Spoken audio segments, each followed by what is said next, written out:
বিটিআৰত মুখ্যমন্ত্ৰীৰ নিৰ্বাচনী প্ৰচাৰ বিজেপি প্ৰাৰ্থী ডেৰ হাছান নাৰ্জাৰী হৈ গুৰেশ্বৰত প্ৰচাৰ চলাই মুখ্যমন্ত্ৰী ডক্টৰ হিমন্ত বিশ্ব শৰ্মা আৰু মন্ত্ৰী জয়ন্ত মল্লবৰুৱাই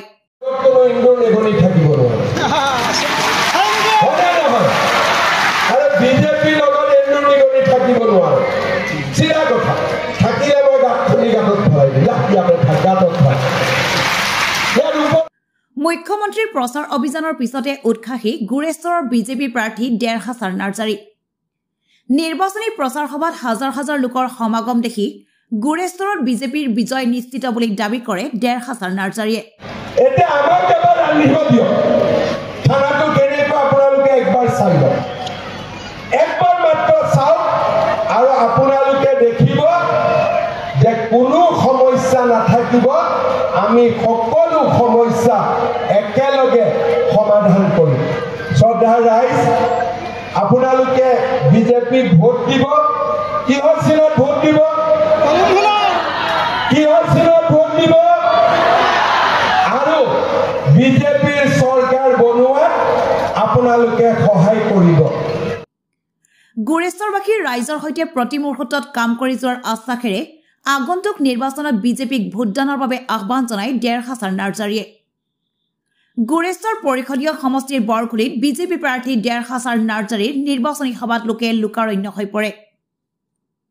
আজি খুব শুভ দিন আজি আমাৰ ৩০ নং গুৰেশ্বৰ পৰিষদীয় সমষ্টিত যে নিৰ্বাচনী প্ৰচাৰ অনুষ্ঠানত আমাৰ অসমৰ অতিকৈ শ্ৰদ্ধাৰ সন্মানীয় মুখ্যমন্ত্ৰী ডক্টৰ হিমন্ত বিশ্ব শৰ্মা মহোদয় দেৱে আমাৰ মাজত উপস্থিত হৈছে গতিকে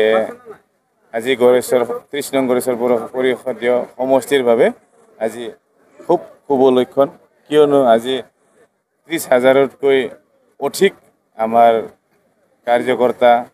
অৰ্থাৎ আমাৰ ভাৰতীয় জনতা পাৰ্টিৰ শুভাকাংক্ষীসকল বা ৰাইজে ৩০ নং গুৰেশ্বৰ পৰিষদীয় সমষ্টিৰ ৰাইজে আজি দল ভাঙি ওলাই আহিছে ইয়াৰ কাৰণে আজি বহুত ভাল লাগিছে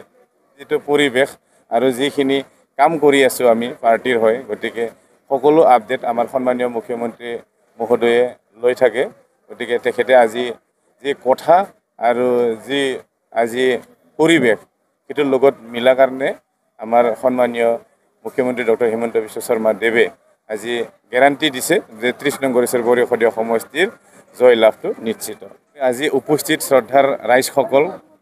আৰু যিসকল আমাৰ কাৰ্যকৰ্তা মই আটাই সকলোকে মই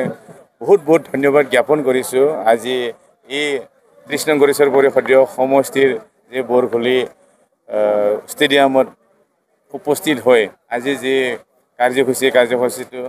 সফল কৰাৰ বাবে আৰু ৰাইজক মই এইটোৱে অনুৰোধ কৰোঁ যে আহি থকা ২২ ছেপ্টেম্বৰত যে আমাৰ নিৰ্বাচন